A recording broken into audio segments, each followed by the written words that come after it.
Hello po. Ako nga po pala si Roselyn Ortiz. I'm 21 years old.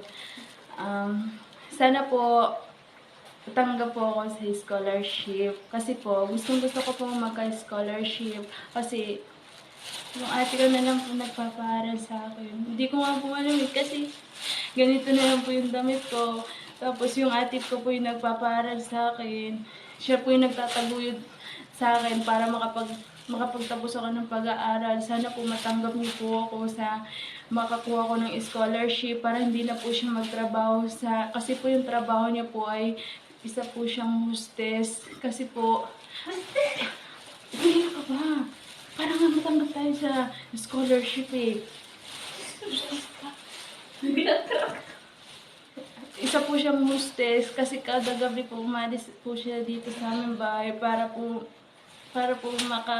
makakita ng pera, para makakain kami, para may pag-aral ako at makapagtapos ako ng pag-aaral kasi po magka-college po ako eh. Kaya kailangan ko po sana po matanggap niyo po ako para makatulong po, mas malaki pong bagay na makatanggap ako ng scholarship para kahit pa paano tumigil na po siya sa pag-hostess kasi po.